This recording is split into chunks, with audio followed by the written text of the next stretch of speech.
My name is Greg Mengarelli, Mayor of the City of Prescott, and your host for Prescott Today. Today we have a great show with two great events that we want to talk about coming up. The first is the Prescott Veterans Day Parade, and then we also want to talk later about the Christmas Parade with Sheri, Heiney. But first off, we have Michelle Stacy-Schroeder. She's City of Prescott Recreation Services Coordinator and Chair of the Veterans Day Parade. So welcome to the show. Thanks for being with us, Michelle. Thank you for having me. It's a pleasure to be here. So before we get into the parade, let's talk a little bit about just your role with Parks and Rec, and maybe you can get into what you do in detail day to day a little bit. I am the coordinator for all things special events for the city. Every applicant that wants to do an event comes through me. I help to facilitate and work with different department people, health department, downtown partnership, make sure that these events are safe and sound and going to be good events, good economic impact for the city. And then I also schedule all the fields. So all of the different user groups that come into town, soccer, adults, youth, you name it, football, baseball, softball. I schedule all that too, and that's a constant moving puzzle piece because it never seems to fit everybody. Keeping everybody happy with their practices, games on fields. So, many times, Michelle, I see you down on the plaza or wherever these events, a lot of them take place on the plaza, and you're kind of making sure everything is going smooth. Yeah, and of course, there's a lot you do prior to the event. Right. There's a lot of coordination with the event promoters. The traffic control companies that come in and help do that, porta potty companies. And then we do something what we call an event boss. And that event boss serves as an overseer, so to speak, of the events to make sure that there's no issues, and to be that liaison between the city and the event to make sure that there's nothing wrong going on at the event. Yeah. So I do that quite a bit too. Very good. A lot of details, a lot of coordination. Well, thanks for all that you do with the city. Let's talk about the parade itself. Give us an overview and how long you've been involved with the parade. Okay, so this is my third year with the parade. In 2013, the city took the parade over in partnership with the Northern Arizona VA healthcare system because it was getting too big for the VA facility. It used to be held out there at the VA. It used to be held at the VA. Right. So the city took it over, and this is my third year. Of course, it's downtown. It allows more people to come and view it. It allows for more participation because it's a bigger area. And so this year, the parade's going to be on November 10th. Veterans Day is November 11th, but it's a Sunday this year, and closing down streets in the downtown area is very cumbersome to begin with, but to do it on a Sunday when there's church services, people attending church, churches right down in the downtown area, it was really hard. Yeah. So we decided to do it on Saturday the 10th this year. Kind of a unique situation with it being on Sunday this year. Yeah.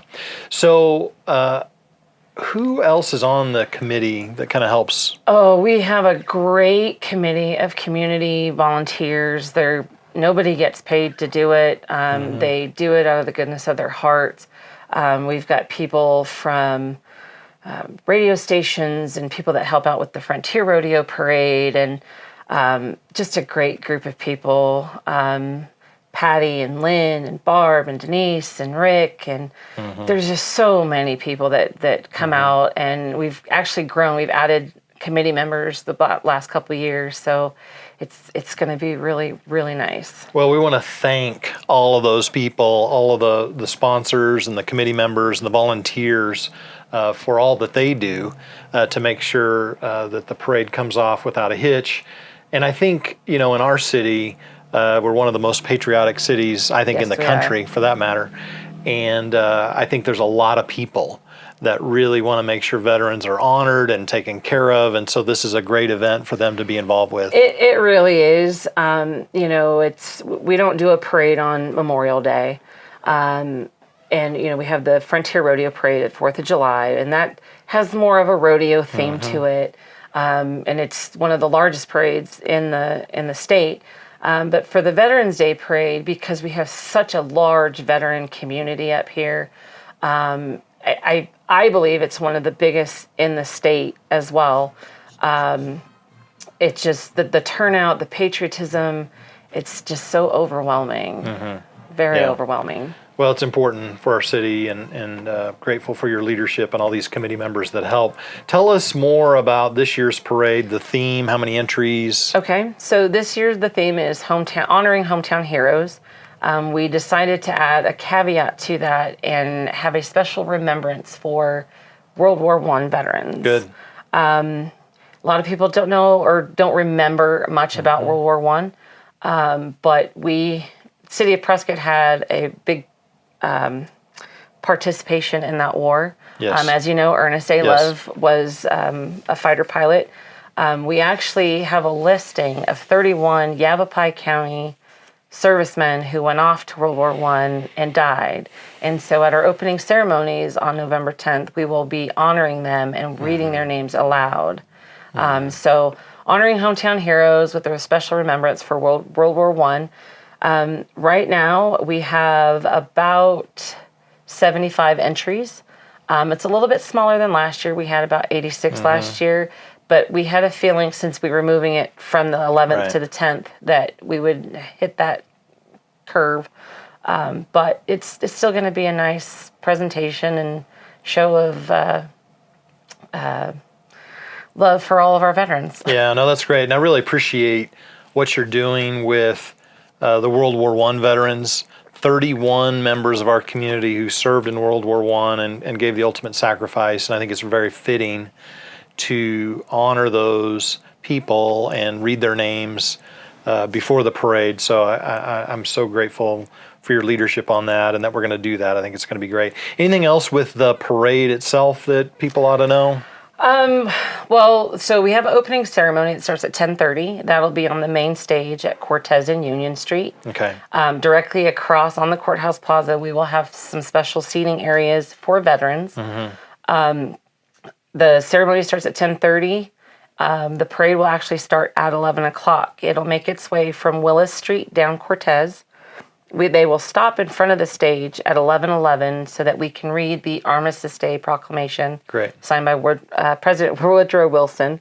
And then it'll continue on Goodwin and then up Montezuma back towards Sheldon. So we encourage anybody and everybody who wants to come out and watch to come and do so. We have the local Girl Scout troops in the area that are helping us out. They will be passing out flags along the route prior to and during the parade. So anybody that wants a flag, look for those little ladies. And yeah, that's great. That's great. Well, we'll pray for great weather. Yes, for the it parade. was really nice last year. I'm hoping for good weather this year too. Yeah. So we didn't talk about this at the front end when we introduced you, but you're a veteran. Yes, I am. And you serve on the Mayor's Commission for Veterans Initiatives. Yes, I do. And so tell us a little bit from your personal perspective as a veteran, what does it mean for you to lead this committee in the Veterans Day Parade? It's been an honor and a privilege to be a part of this. As a veteran, sometimes you get people that come up to you in stores or whatnot, and they thank you for your service, and sometimes it's hard to respond correctly. I usually say thank you back, or it was my honor. But being able to be a part of this parade and bring honor to my brothers and sisters in arms is very soothing. It's very comforting. Yeah. And the fact that all of these committee members are so excited to be a part of it too. And they'll tell you every year after the parade is done, when they're trying to figure out who won what category, they're already gone and I'm cleaning up, and I call them and I cry because I'm emotional, and if it weren't for them, it wouldn't be what it is. And so I'm very grateful to them, and very honored that I was asked to be a part of this. Yeah. And pay respects to those that I've served with. Yeah. What a great way to give back and to honor them. And it's a great way for our community to have an opportunity and a venue to say thank you and to honor these veterans in the parade. So thanks for what you do with the parade. Thanks for your service. Thanks for all of your work at the City of Prescott. I know you do a lot of things you mentioned and a lot more that you didn't have time to mention here, including keeping Joe Baines in line. I know that's important. Yeah, I try my best. He's hard to pin down sometimes. So, Well, thanks again for being on the show. problem. We're going Thank to you take for a break. having me. When we return, we're going to come back and we're going to talk to Sheri Heiney, who's the president and CEO of the Prescott Chamber of Commerce, about our Christmas Day parade. We'll be right back.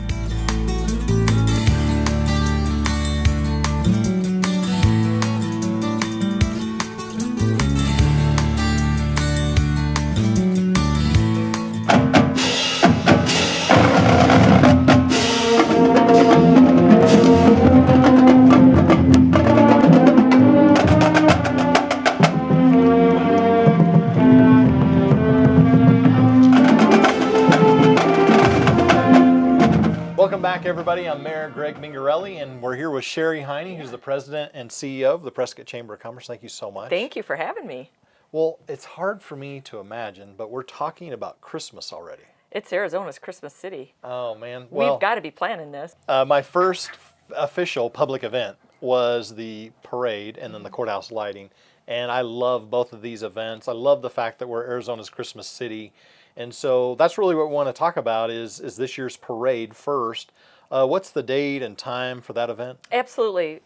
It is Saturday, December 1st. We always host the parade the first Saturday of every December, and it starts at 1 o'clock. It'll go until about 3 o'clock, and then we'll talk about the courthouse lighting. Okay.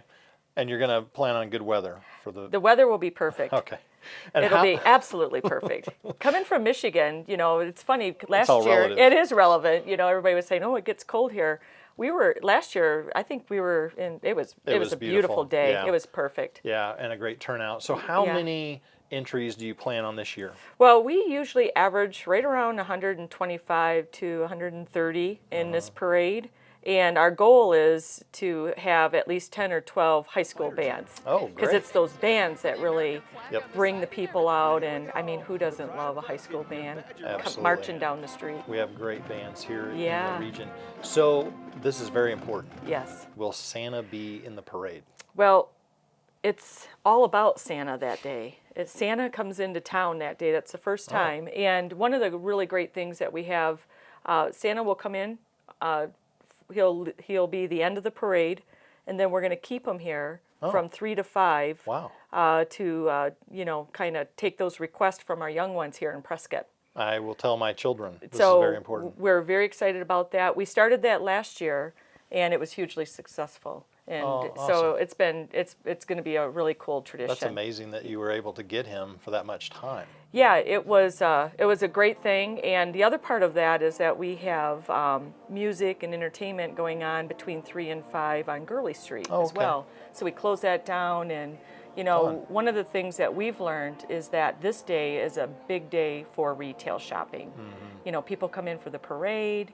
We probably average around 12,000 or more coming to see the parade and the courthouse lighting on that day. So this is a big day for Prescott from a retail point of view. So we keep them here and keep them busy. Well, the town comes out, but I think a lot of people from out of town show up and they yes. kind of say, hey, we're going to do the parade.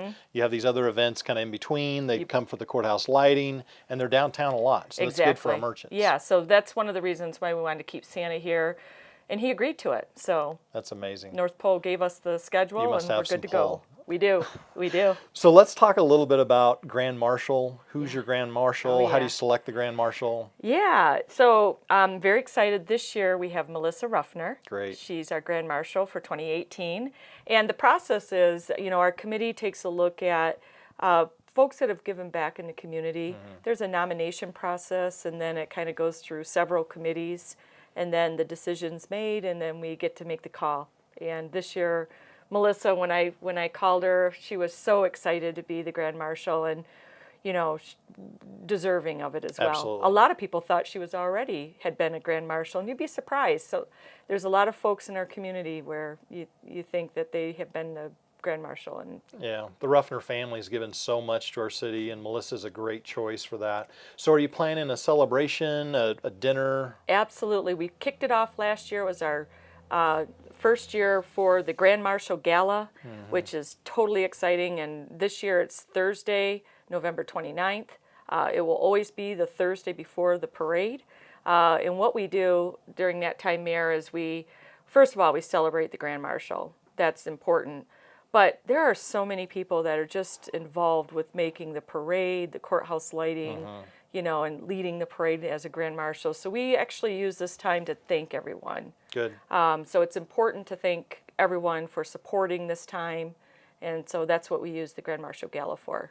Yeah, no, that's a good point. We talked to Michelle earlier about all the volunteers she has for the Veterans Day Parade and just how important that is. Yeah. Same is true with this particular day with all the stuff you have going on with the parade and the lighting and the other events. And so what a great opportunity to say thank you to those volunteers and supporters. You bet. And we have a kind of a surprise that happens that evening.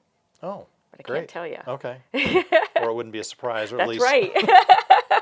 we are. But it's something that's pretty cool, and I'll give you a hint. We host this event at the Plaza View Ballroom. Yes. Which overlooks the courthouse lighting. I think I remember this surprise, and what a great venue to have this dinner You bet. up there in that space. So, Yeah. well, let's turn the corner a little bit and talk about later that day, the courthouse lighting.